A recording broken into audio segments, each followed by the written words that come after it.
Hello students, this is SAHA and we are already started to discuss limit, continuous and differentiation in linear analysis.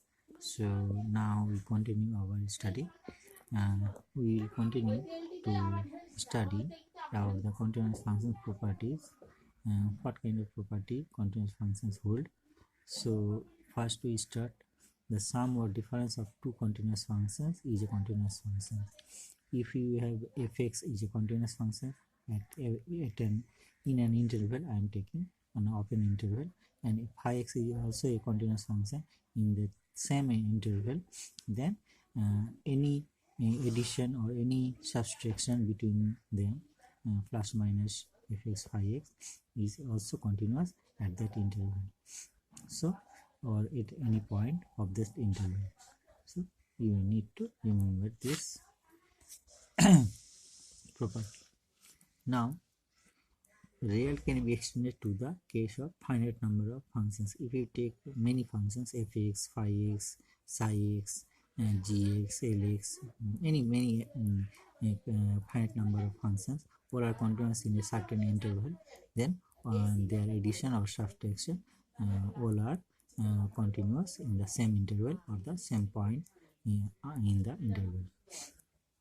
Now, if fx is continuous at x equal to a and phi x is not, then their addition or subtraction is discontinuous at the same point, and the addition or subtraction function which will behave like the discontinuous function phi x. Phi x is discontinuous at that point.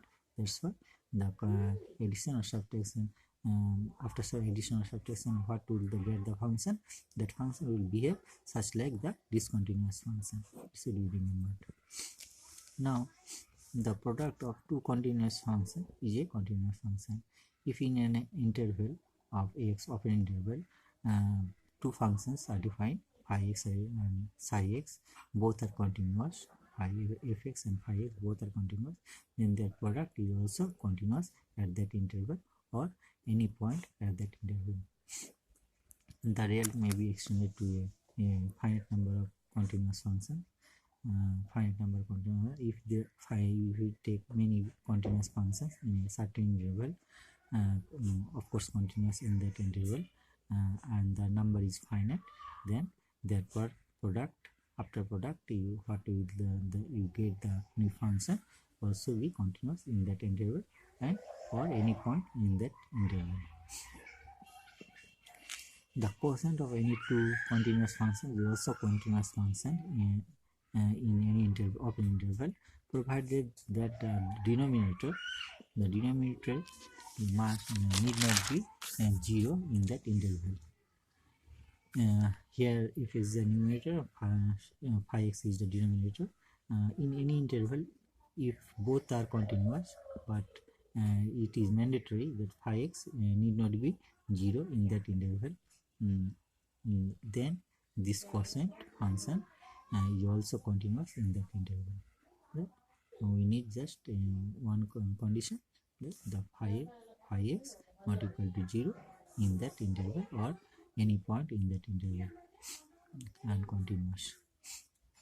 Now the fourth property is that if fx be continuous at x equal to a and if x not equal to 0, then in the neighborhood of x equal to a, fx is the same sign as that of fa.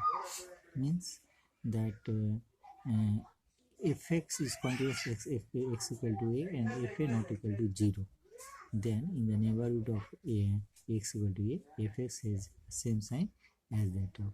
Take an example. Let fx is sin x.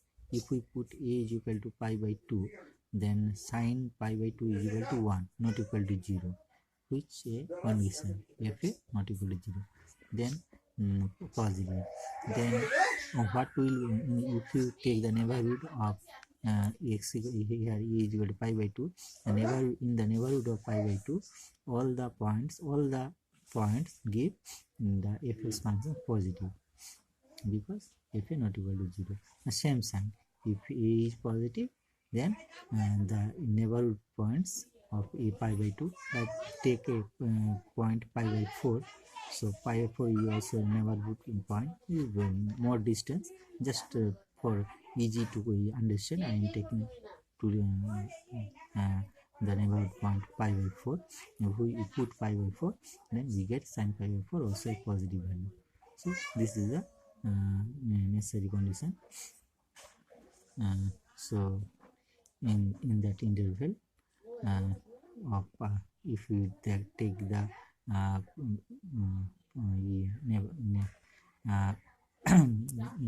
draw, you will better understand.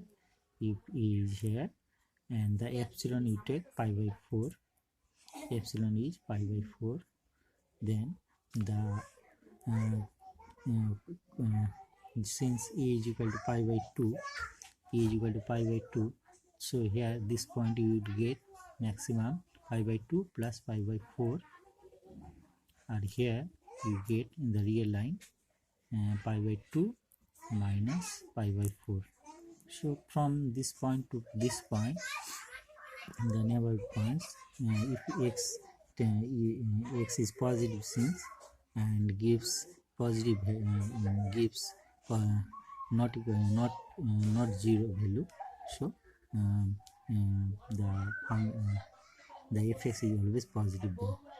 This is the basic thing. Try to understand it clearly. Not very very hard. Just you need to understand that your neighborhood points need to be clear.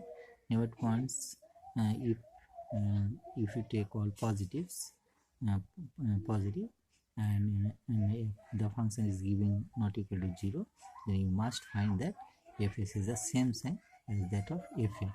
Fa is here I am getting fa is positive sign, then here fx is also getting a positive sign. If we will take in another time minus pi by 2, then we will get minus 1, negative, then if you will take same delta is pi by 4, so in return the neighborhood points you will get, if you put in that fx function, you will get negative values. This the property tries to understand us. So I think it is clear now. If fx is continuous throughout the interval AB, and if fa and fb be opposite sign, means fa is positive, fb negative, or fa is negative, fb is positive, then there is at least one value, say xi of ax within the interval for which fj is equal to 0. It is it should be understood through a diagram. That's why I am giving the diagram. Take on the real on the x-axis 2 points A and B, and any curve if intersecting the x-axis goes through, because we need to one fa positive or negative, or ab positive or negative. That's why the curve must go through from negative to, from lower to upper, means negative to positive, or positive to negative will come. So it must intersect such a point. So you must get such a point x equal to something, say xi, for which f xi is equal to 0. Here f xi is equal to 0 and xi is a point aj. So in such a condition, if fa and fb are opposite sides, the curve must intersect the axis, and you must get the y-axis 0, or y point, means the functions sum for x, some point of x, and the functions value must be equal to 0. I think it is you understand this through this diagram. If fx be continuous throughout the interval ab and fa not equal to ab, then fx is in every value between fa and ab at least once in the interval. For this I am giving an example. Let fx is equal to x square in the interval 0 1, f0 is 0, f1 1, f and fb not equal to, of course f is 0 and f1 1, so not equal to. So take an point C. So truly there is any root of this c, because between f0 and f1 fx has a value c, so it must have a root between this interval at least once, one root. So if we take x is equal to c, we will get two roots, plus root of c, minus root c. But minus root c does not belong to this interval. Plus root c belongs to this interval. So plus root c will be the our root, and the property holds. So one root once, at least once. So once the root occur here. It may be in another examples you can get the points more than one, 2 roots, 3 roots for the same value of fx.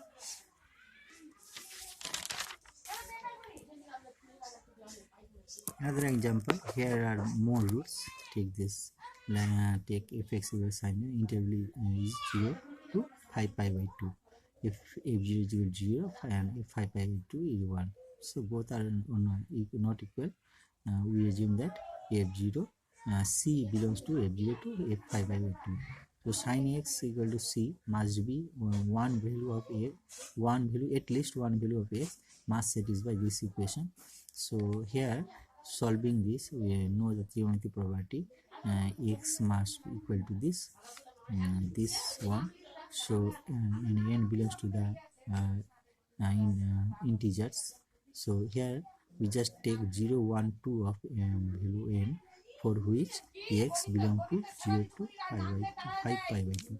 This equation is solved by many values of x, many values of x, but we have to take this those values which belong to this interval. So three values we will get in this interval: sin inverse c, pi minus sin inverse c, or 2 pi plus sin inverse c. These values are belong to this interval, and there are three roots we are getting in the same interval, giving the same value sin x equal to c. One value are giving for this function, but the roots are 3. So this property which tells at least once you get one value for any value of this function, at least one root. So at least one, here we are getting 3 roots. In previous example we are getting just one root. A function which is continuous throughout a closed interval is bounded unit. It is not very hard to understand. Through this diagram you can very easily understand. If closed interval you take a to b as a closed interval, and if through the curve through the interval a to b is continuous, then it must be bounded throughout the closed interval. Means it is from here to here, it is bounded. It has a supremum and an infimum. It must have a supremum and it must have an infimum. It cannot be you draw this infinite value, such kind of infinite value you will get. If because it is not continuous, if you will take such kind of infinite value, then you will not get the continuous. If you need to make it continuous, then you must get a bounded function, and bounded function it must have a supremum and infimum.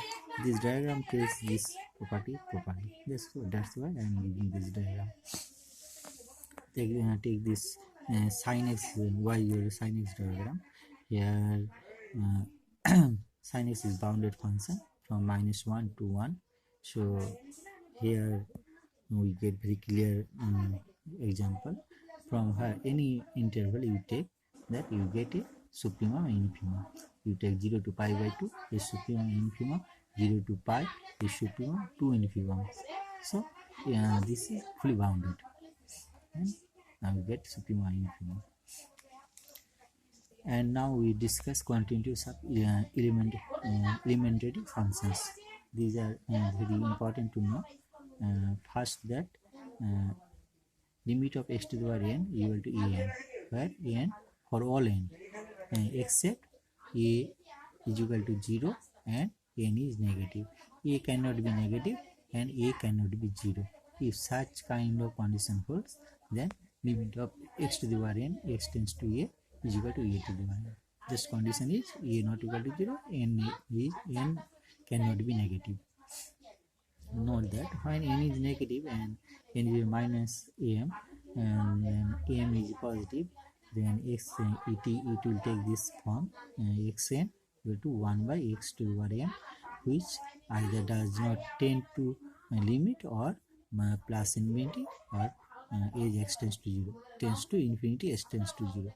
That's why it is necessary that n should be positive and a not equal to 0. Now another function, polynomial function, very important polynomial function. What type of form are called polynomials? Here some single variable will work. Single variable with the integer powers. Here x to y n is integer, n minus 1 integer. Integer is the greatest or maximum the value of the integer. Power is the integer, and the other powers also integer value, because we are subtracting minus 1 minus 2 or integer minus integer, so we will get integer.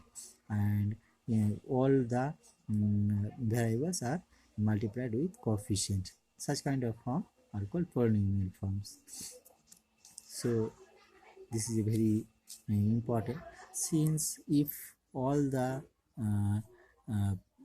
variables are continuous at any point or any interval, then the full polynomial is continuous in the same interval or at the same point of the interval. So it is very important here that if all the variables with their integer powers continuous at any interval or at any point of the interval, then the whole polynomial is continuous at that interval or at that point of the interval, at any point of the interval.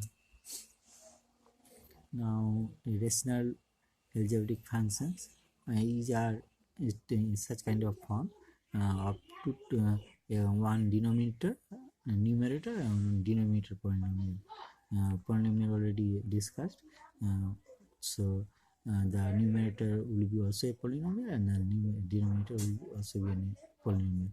But the condition is that for the rational algebraic function, the denominator roots, you will never get x any value, for which the denominator will be 0. Never will get any value of x,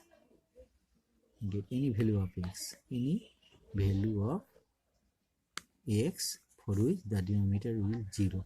Otherwise it will not be defined. So this is necessary. And if such powers, x variables, integer powers all are continuous, then the rational algebraic function is also continuous in that interval, in the same interval, or at the same point. Trigonometric functions are basically of sin x and cos x, which are continuous, we all know for all. So other trigonometric functions, tan, cos, cot, sec, cosec, also can be defined or can be made in the form of sin x, cos x. So we need to just find out that as sin x and cos x are continuous for all x, tan x, which is a unit form of sin x by cos x, and cos x becomes 0 for certain values. Cos x is 0 for certain value. So where cos x is equal to 2n plus 1 pi by 2, all the points here cos x is equal to 0. So tan x is not defined here. So except these points, tan x are continuous. These points cannot define tan x. Except these points, tan x are defined, continuous. Other cot, sec, cosec, you can do is homework. You can bring the result of other trigonometric functions where they define or where they are undefined. Inverse circular functions, especially of sine inverse, tan inverse, cot inverse, cosec inverse lie between minus pi by 2 and pi by 2, and cos inverse and sec inverse lie between 0 to pi by pi. So they are principal values of the inverse function. These are the these are principal values of the inverse function. One thing you should be noted that sine inverse and cos inverses have no existence outside the closed interval minus 1 1. They always belong to the interval minus 1 to 1. So we never get any value outside the closed interval minus 1 to 1. And cosec inverse and sec inverses never belong to the open interval minus 1 to 1. We will always get the value outside the minus 1 to 1. These are the remember things you need to remember. All the inverse circular functions are continuous for all x for which they exist. So like Trigonometric functions, you get inverse functions also. Sine inverses and cos inverses also for all values of the closed interval minus 1 to 1, you will get sin x and cos inverses defined.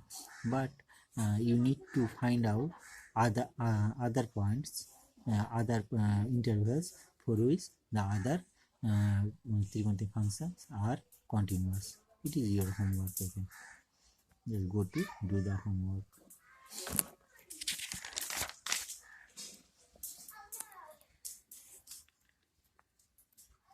Now this is function e to the exponential x, very good, important. How to deduce? If we take epsilon very not equal to 0 but very small, and we can choose a n very large such that 1 plus epsilon to the power n greater than e means exponential. In such a manner we have assumed in such a way that it satisfies this, then we get this result that e to the power 1 by n minus 1 less than epsilon, means its limit will be what will be 0. Its limit, if we take x between 0 to 1 by n, if x belongs to such a interval, then its limit where will be tends to 0. Then ex to the power minus 1 tends to 0, or limit e to the power x, n tends to x tends to 0, because n is very large. I have taken a limit very large, so x tends to 0. It is greater than 0 but tending to 0, so it is positive from the positive side. So 0 plus e to the power x minus 1. If you take x is negative, then x is equal to minus 1. If you put x tends to 0 minus and limit y tends to 0, e to the power minus 1, limit 1 y tends to 0 plus now 1 by ey, and if you bring the limit here, you can break this limit to the numerator and the denominator, then 1 by 1 you get, and this 1, then we are getting the limit of e to the power x tends to 0 is equal to 1. And important thing that if limit then from it is also clear that if limit x tends to c, e to the power x minus c also will be 1. X minus c, because x minus c tends to 0 and x minus c tends to 0, then it must give 1. So limit e to the power x tends to c is e to the power c. This is important. E to the power c.